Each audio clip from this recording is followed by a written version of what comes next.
Alright, let's talk about Konjunktiv I. This is the weird one.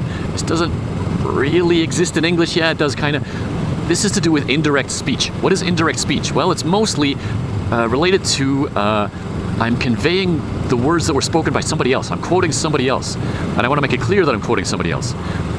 In English, we do a tense shift when we do this, and it's so subtle that you might not even realize it. Alright, so let's say Heinrich said, I am driving to New York.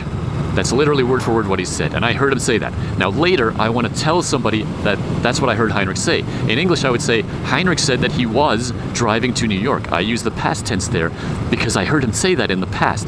You can also in English say that in a straight up indicative way. Heinrich said that he is driving to New York. I don't think it makes a difference. Past tense, we typically use the past perfect, but I mean, I don't even think that's a requirement in English. Kristen said she lived in Germany for a few years. If I'm relating that to somebody later, I could say, Kristen said that she had lived in Germany for a few years. But I could also just say that simple past tense in English. Kristen said that she lived in Germany for a few years. So in English, it's so subtle, it doesn't even really matter. Now, in news reports in English, sometimes there's a clunkier way of saying this in English, and that is to use like quote unquote. For example, a newscaster might say something like, as the suspect fled the scene, he was heard to say, "So long, suckers." I mean, a newscaster probably wouldn't say it that way because it sounds almost like those are the newscaster's words.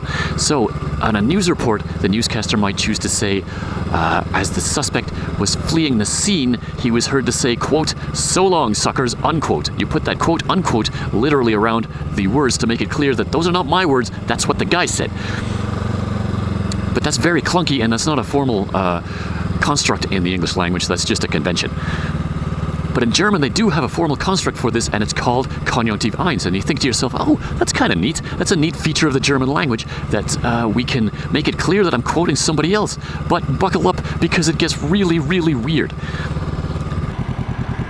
So, in Konjunktiv I, we start with the verb stem, and we add the subjunctive ending. This results in some sentences that look very strange to the point where you might think that it's a typo. It can't be correct. For example, Kristen sagte, sie fahre nach New York. Heinrich sagte, habe kein Auto. Du sagtest, du fahrest nach Calgary.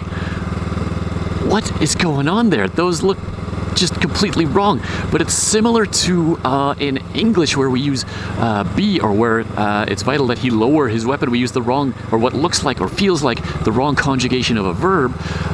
It's actually not the wrong conjugation, it's a different verb form that we're using in the Konjunktiv I. So let's pick one of those. Let's say Heinrich sagte, habe kein Auto. You would never, if you extracted that subordinate clause, you would never say habe kein Auto. It's the wrong conjugation in an indicative sentence. So if you've been studying German for a while, you come across a sentence like this and you're like, no, what? That cannot be right. But it is. Habe kein Auto is Konjunktiv I, which means I'm quoting Heinrich. This is what Heinrich said to me. Habe kein Auto. Those are not my words. I'm quoting Heinrich.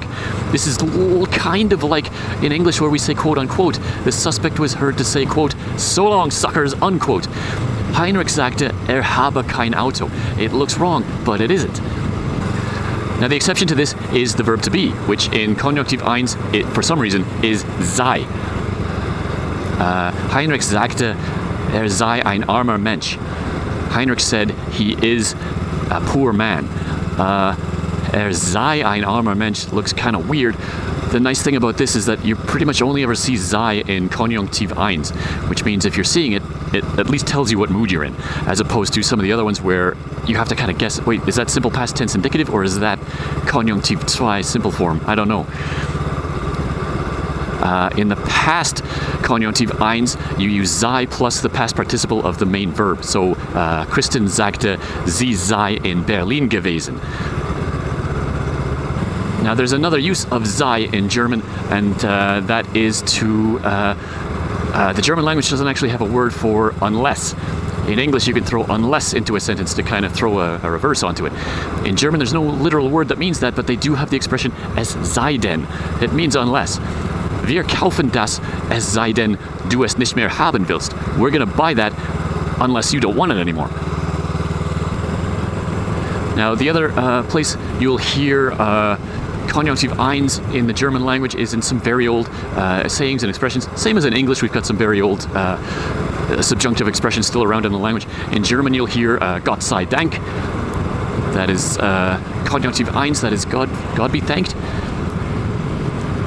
The colloquial translation into English would be thank God, but in German they say Gott sei Dank. It's a very old expression. You can also say möge die Macht mit euch sein.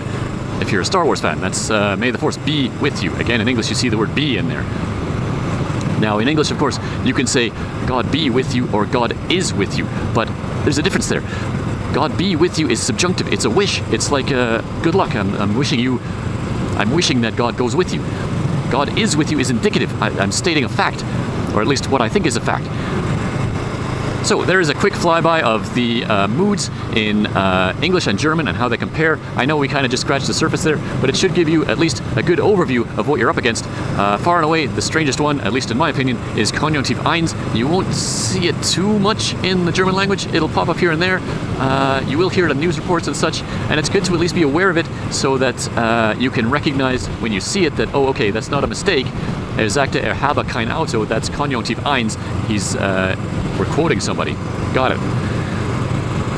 Now, I know we didn't touch on indicative in this video because it was covered last year. Again, just a quick reminder, you can go back to episodes 9, 10, 11 for the overview of tenses that we did last summer, and episode 10, I believe it was, did a pretty good breakdown of the indicative forms in the present tense. And there it is. I hope this video put you in a good mood.